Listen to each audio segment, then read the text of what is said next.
Jr., clearly someone out of my league. But if we reflect on Scripture, God often tapped people who didn't feel all that called to leadership. Moses, who couldn't speak and worried that no one would pay attention. Jonah, who ran away from his assignment. Esther, who was a beauty queen, not exactly what you think of as a prophetic leader. Paul, who killed Christians before seeing the light.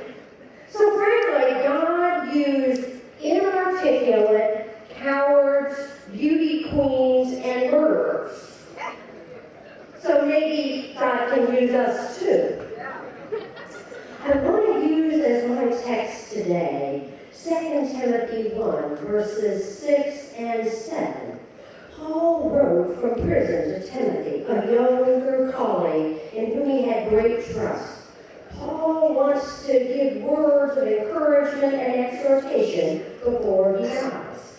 The text says, "Fan into flame the gift of God which is in you through the laying on of hands. For God did not give us a spirit of timidity, but a spirit of power, of love, and of self-discipline." Let me read that one again for you. "Fan into flame the gift of God, which is in you through the laying on of hands. For God did not give us a spirit of timidity, but a spirit of power, of love, and of self-discipline." So this morning I want to suggest 4 lessons from the passage. Lessons for each of us personally and collectively as we live here and now. Lesson 1. The gift of God is within each of us, but it must be encouraged and fanned. How many of you have tried to make a fire? You light a match and even get a little flame going with paper and twigs, but you have to fan it and blow it. If you're not careful, the flame can be extinguished.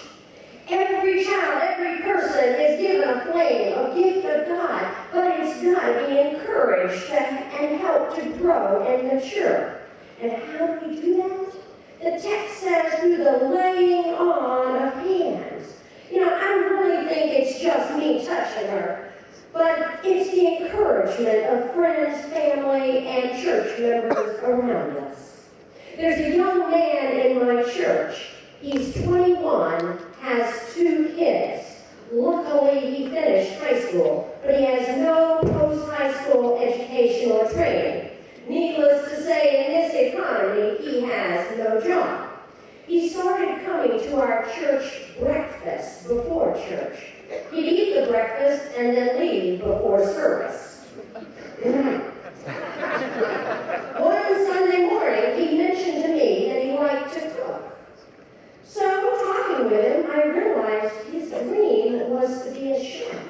So you can imagine, I quickly recruited him to cook one Sunday a month.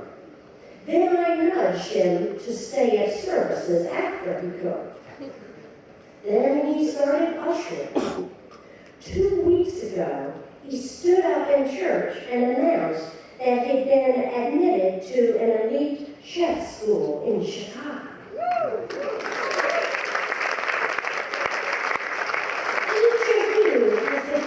God within you. You've got talents and possibilities. And frankly, your gifts, for those of you who are in college, your gifts have already been encouraged, or you wouldn't be in college. But those gifts must continue to be fanned. And our job is to fan the flames around us and make sure our own fan is flamed, and to build a culture of flame fanning within church, community, and family. You must be a fan flamer. Find the good things in your friends, siblings, significant others, and colleagues, and encourage them. Praise their singing, dancing, good grades, kind spirit, writing, whatever it is, encourage them. And frankly, if you encourage people 80 or 90% of the time, they might be open for a few suggestions occasionally. Make sure your own flame is being fanned. We all need and encouragement.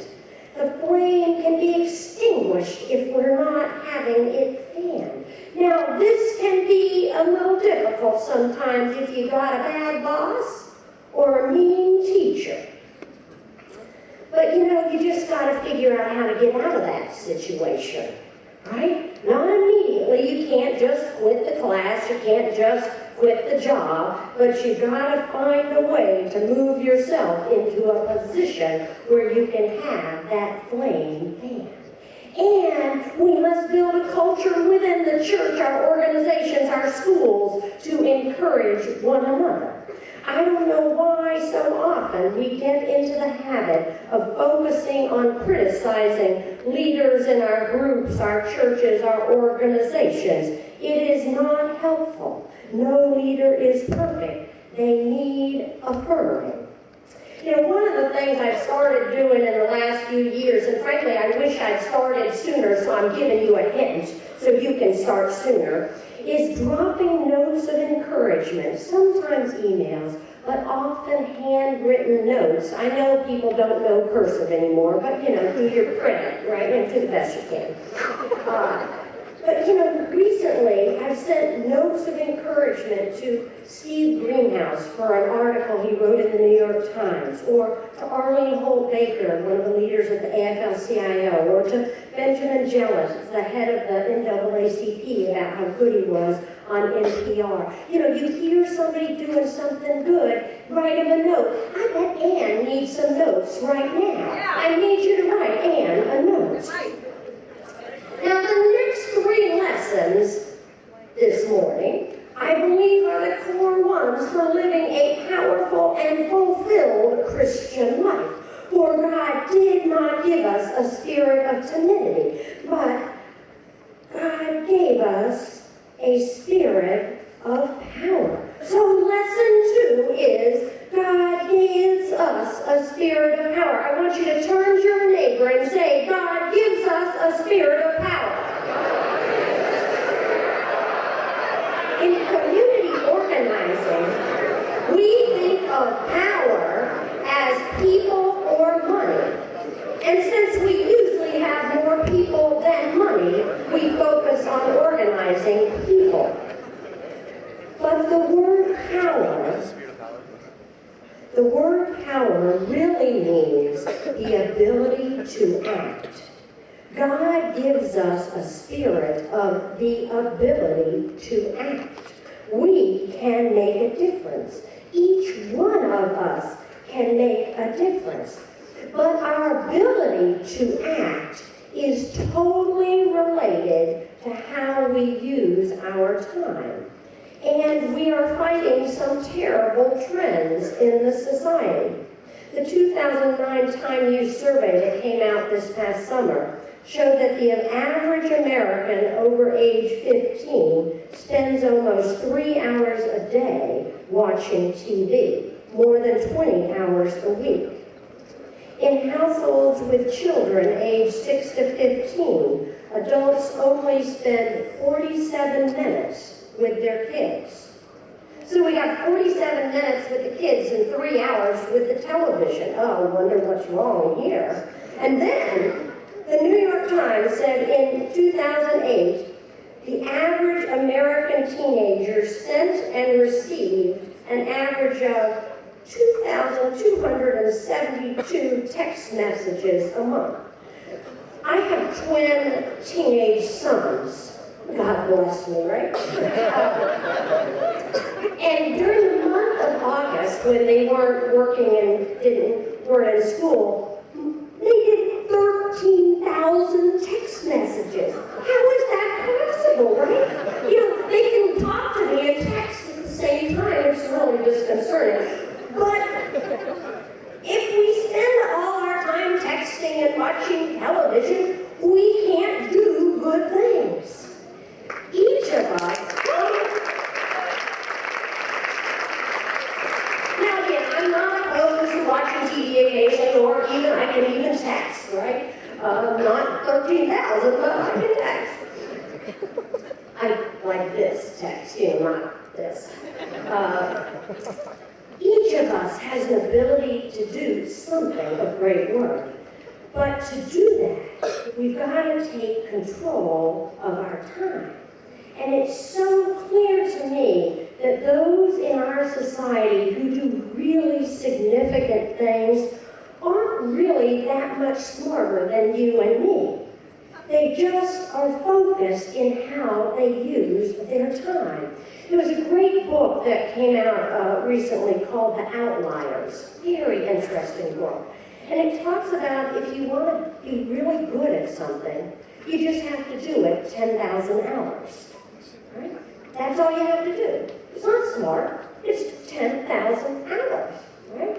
So if you do spend 3 years doing something 10 hours a day, or 10 years, 3 hours a day, that's that television, you know, you'll get really good at it. Now, I realize that this is a terrible economic moment.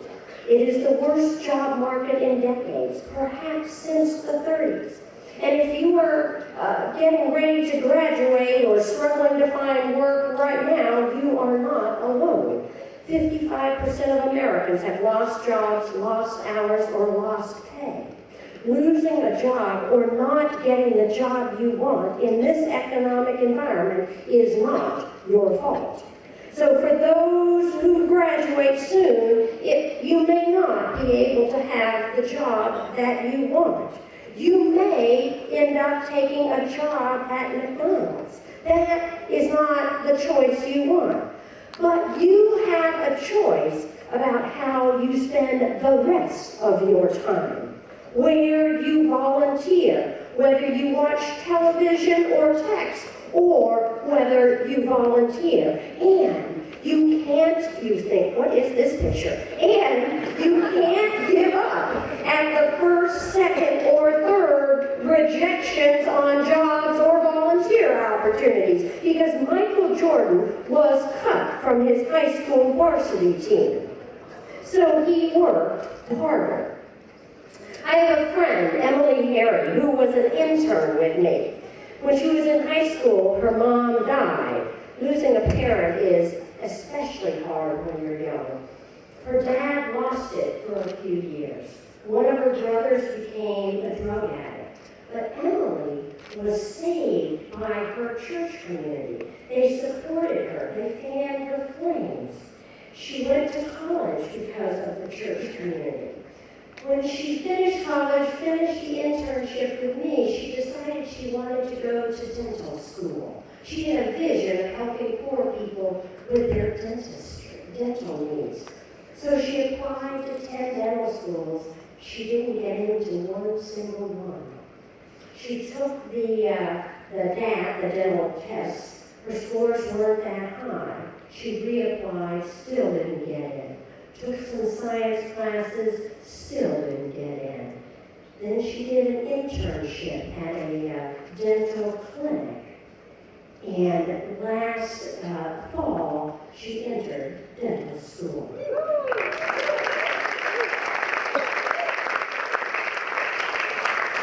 Emily's going to be a prophetic dentist person. She's going to be a great dentist. There are so many things we need done in this world.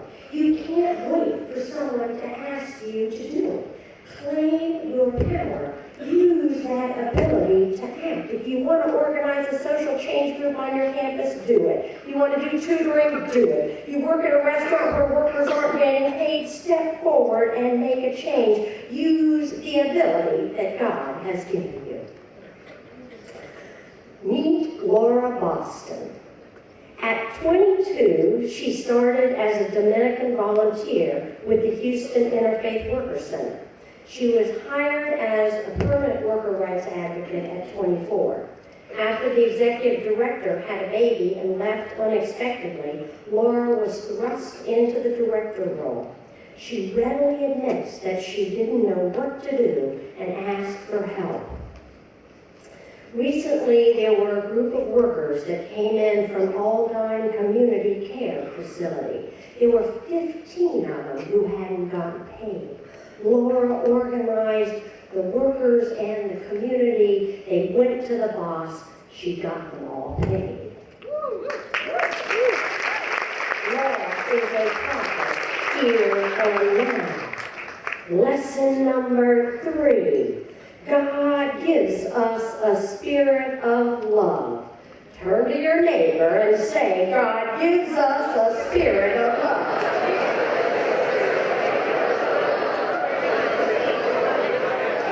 Now notice after you say your thing, you don't stop talking. What is love? It is not some theoretical notion. It's practical. It's tangible. 1 Corinthians says it's patient. It's kind. It does not envy. It does not boast. Not proud. Not rude. Love does not delight in evil, but rejoices in the truth. It always protects, trusts, and perseveres. We don't just want power, the ability to act. We want love. Love is about relationships with family and friends, and God gives us the ability to love.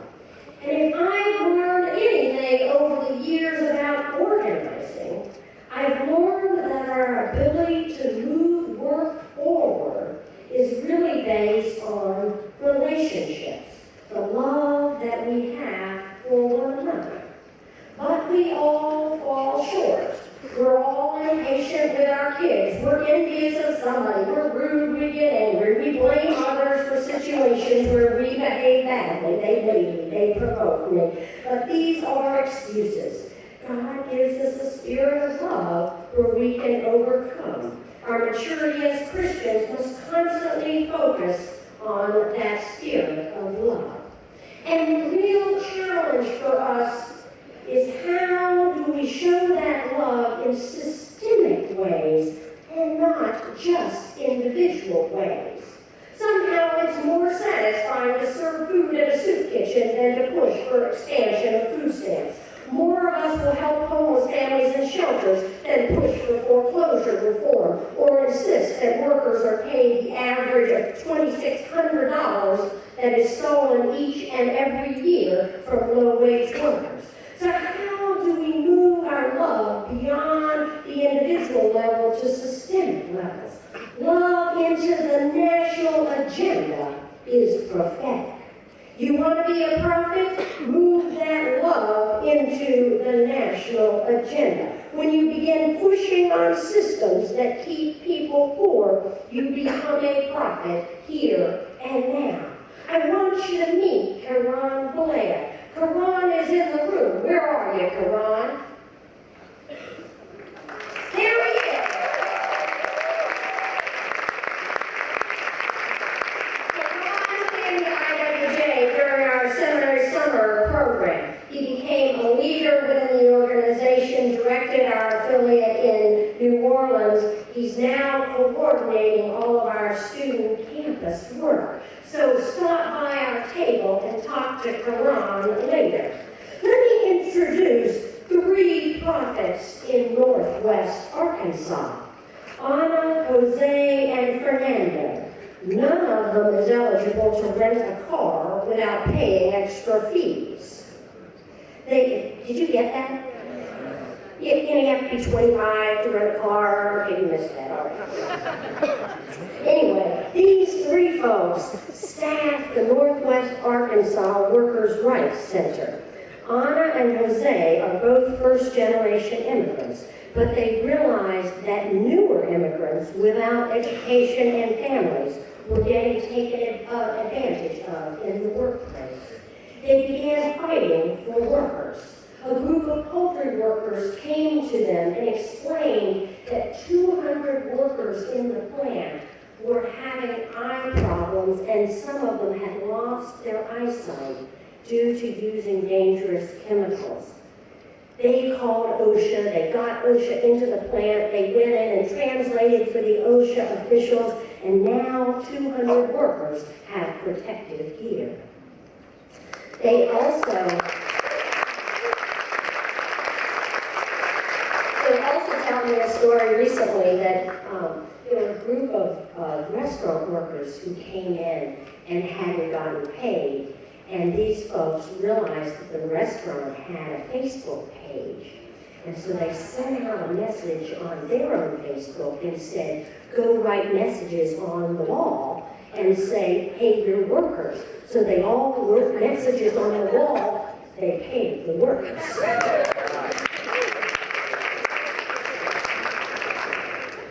2 months ago, these 3 young prophets invited me to a forum in Fayetteville, Arkansas on wage theft. Now, Fayetteville is not a hotbed of radicalism, believe me. The mayor began the program by issuing a proclamation against wage theft that Fernando had actually written. Then the workers told their stories. At the end of the forum, the mayor stood up and said, you know, I read the proclamation that Fernando wrote, but I didn't really understand what a crisis this was in our town. And so I'm going to set up a task force against wage theft. The next police officer hired is going to be assigned to wage theft cases, and we're going to do a hotline against wage theft.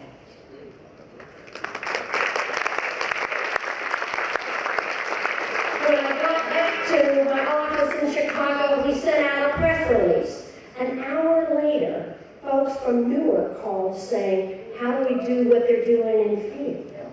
Others in Michigan are now talking with 3 different mayors about similar action. Fernando, Jose, and Ana have started a movement. They are prophets here and now. Lesson 4. God gives us a spirit of self-discipline. You know what's coming. Turn to your neighbor. God gives us a spirit of self-discipline.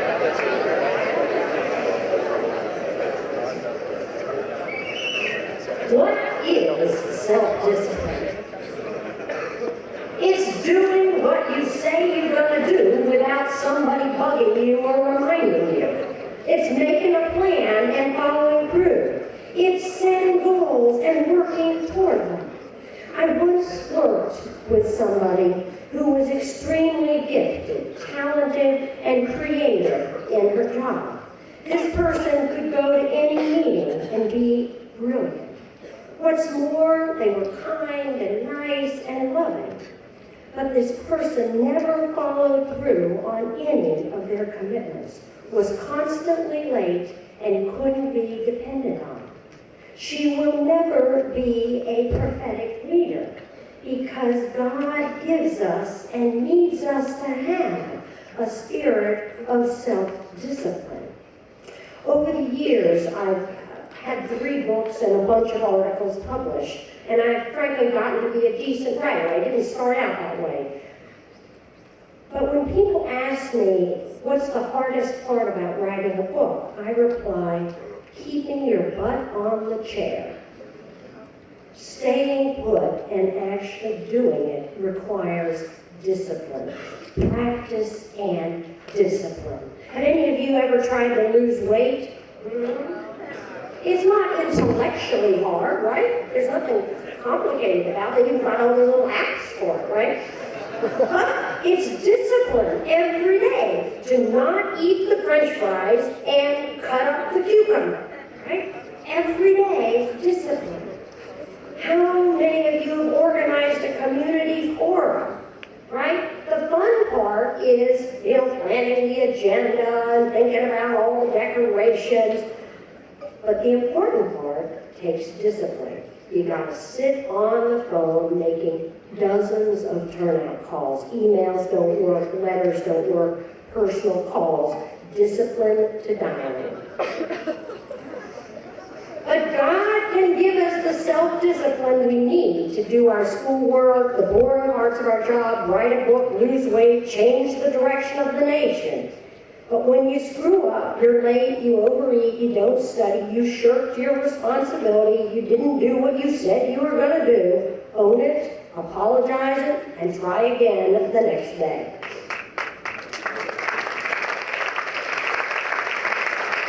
I've been reading Dr. King's book, Where Do We Go From Here, Chaos or Community?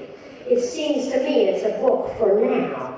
He's got this great message about progress. He writes, the line of progress is never straight.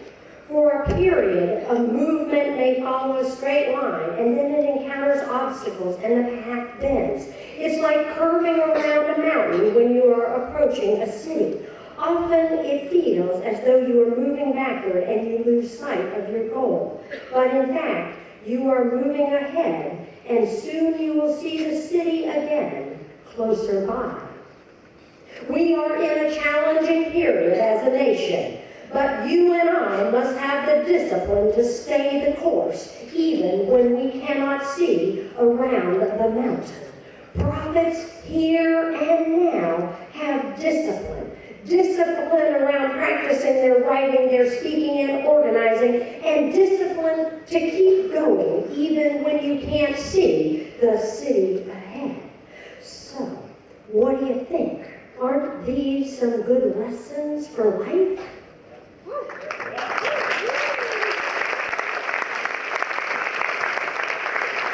Workers in the nation need you to be a prophet. Not tomorrow, but now. Fan into flame the gift of God which is within you through the laying on and the encouragement of friends and neighbors.